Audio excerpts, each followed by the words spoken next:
I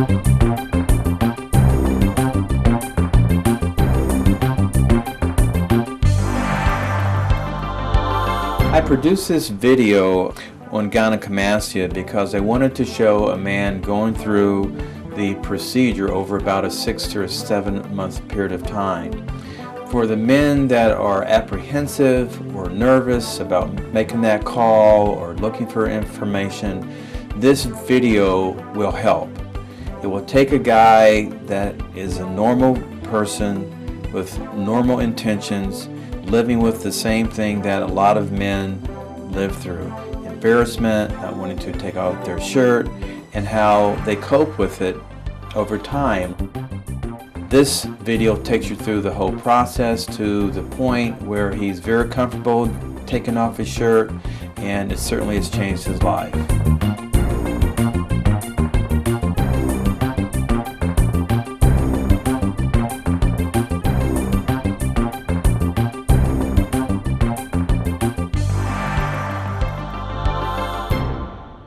John, thanks for coming in. I understand you heard about your chest. Yeah. Tell me about that. How long have you had it, and when did you first notice it, would you say? Probably when I was like 15, started. And I thought it was going to go away. With my dad it did, but with me I wasn't so lucky. So I've just been kind of insecure about it and come to you. Yeah. Any has it fluctuated with weight gain or weight loss, or has it more or less been the same? It's always been the same. Yeah. Pretty much always been the same. Regardless of your weight. Right. And do you take off your shirt stuff and hang out?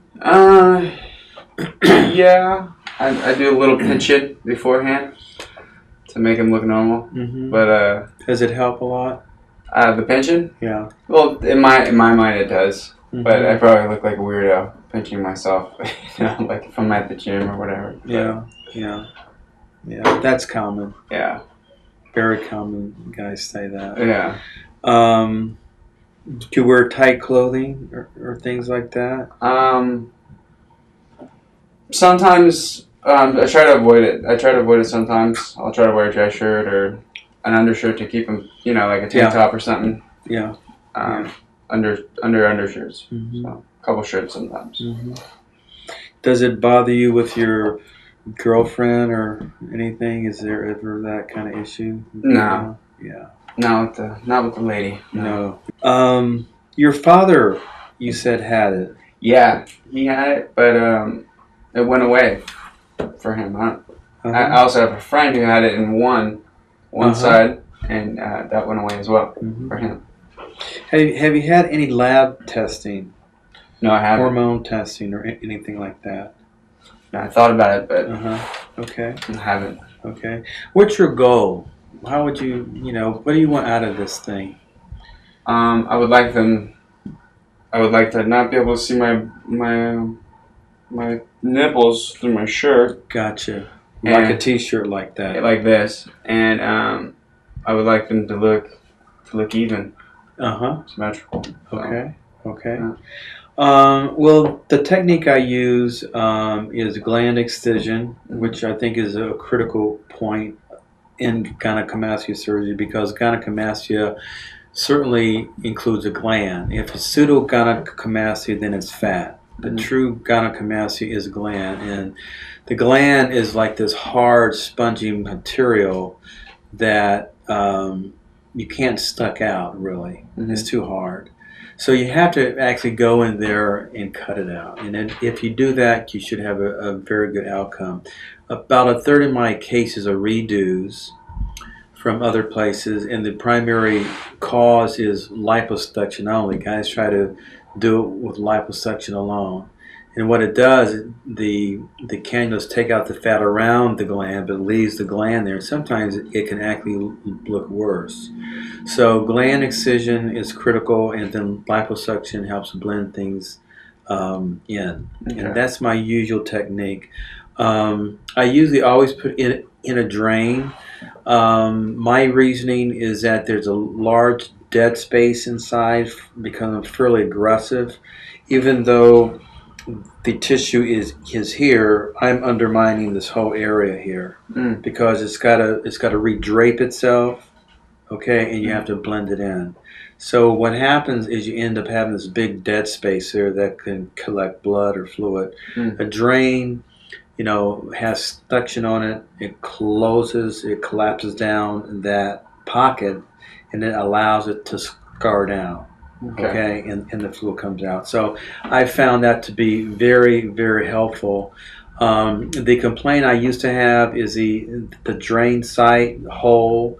I used to have it down low, and men would complain of that more than the actual incision of the surgery itself. So over the years, I've inched it up, and now I'm all the way up in the armpit. So even though it's a little bit uncomfortable for a few days, the scar is like in the hairline up there. It's not a problem. So I consider it kind of a win-win situation, actually. I get my drain to help reduce complications, and you have a well-hidden scar. Usually the drain comes out in 3 days. You can usually drive a car within a week. You can usually go to work within a week unless it's a manual labor. You have to wear a garment for 6 weeks, and you can't work out for about 4 to 6 weeks. Okay. So that's the rough timeline. The problem that I see is bleeding, and it's just after surgery, you bleed. I mean, there's no way to predict it. We do a lot of precautions to prevent it, blood tests and making sure your clotting studies are normal. But in spite of that, once you wake up after anesthesia, your blood pressure goes up, something can open up and start bleeding. And you just take them back, clean it up, not a problem. And so that's why I have men stay close by for the first night in case that happens. Okay. Okay, this is a picture of a patient that had gynecomastia, and this is part of the gland that was taken out. As you can notice, there's a large white component. That's the actual gland. It's a breast gland. Mm-hmm. That's what it is. So there's fat around it, which is the yellow stuff, which is what liposuction attempts to take out. But as you can just imagine, you can't really get a cannula through that because it's so thick and it's so dense. So if someone has this in and you do liposuction only, you're set up for a problem. Right. It's just not going to flatten out nicely. So you have to go in, and cut this out. And you can't just take out the whole thing. You have to take it out in pieces, to take it out slowly so you don't over-reduce it. You don't want to have it, concave or a crater deformity, what it's called. And you can easily do that with something that's dense. So you have to go slow. You have to kind of taper it out slowly. So it takes a while. There's all kinds of guys that have this done. There's guys like this. There's guys like this. This is a man that had it done, and this is a year after. You can see how his pec now looks a lot nicer. He has some liposuction too. He's nice and trim. You don't need any of that. This is a teenager, and this is a good example of the power of skin contraction. He's had no skin taken out whatsoever here, and look at how that's kind of contracted back. Wow. It's pretty incredible. He's got a little bit left from this side, and one can do what's called a peri-areolar lift and take that little bit out, but the kid, who's 12 years old, is ecstatic for obvious reasons. So these are just various examples of guys. All the incisions are around the areola. Let's show you right here, there. This is where my taking out my drains used to be. Okay. Now they're way up there. So why were they complaining about the lower part? They could just see it. Oh, okay. It stood out. And it stood out for a long, it takes a year. So now, I've got it hidden completely, so it's never a real issue. Anyway, that just gives you some idea.